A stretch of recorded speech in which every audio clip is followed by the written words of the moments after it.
Des scènes de désespoir au Mozambique, plus d'une semaine après l'attaque djihadiste qui a fait des dizaines de morts à Palma dans le nord-est du pays.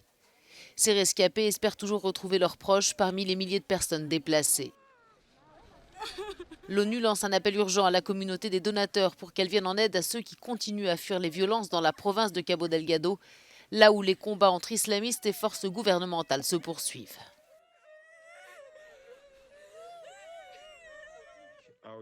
Nos collègues humanitaires là-bas nous disent que l'escalade de la violence dans la province de Cabo Delgado continue d'entraîner des déplacements massifs à la suite des récentes attaques de groupes armés non étatiques et des affrontements en cours signalés à Palma depuis le 24 mars.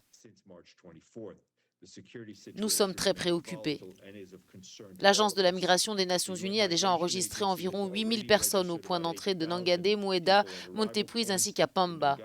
Nous recevons des informations selon lesquelles des centaines de personnes tentent toujours de quitter Palma en ce moment et des milliers d'autres remontent à pied, par bateau et par la route.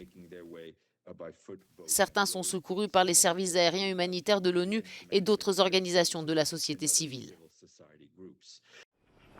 Ces milliers de survivants ont fui la ville de Palma. Beaucoup ont été recueillis par les Nations Unies et les ONG, déshydratés, pieds nus et en état de choc après plusieurs jours passés dans la brousse sans rien à boire ni manger. Je suis activiste bénévole. Hier soir, nous avons essayé d'organiser un dîner avec du pain, du beurre, du jus de fruits et de l'eau. C'est le moins que nous puissions faire pour eux. C'est une opération très compliquée. Ces gens sont très fatigués, déshydratés et vraiment traumatisés. On le voit sur leur visage, ils se sentent perdus.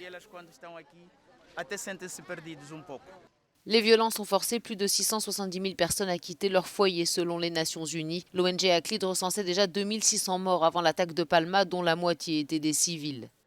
Mercredi, exprimant sa plus grande préoccupation face à la menace djihadiste, l'Union africaine a appelé à une action régionale et internationale urgente.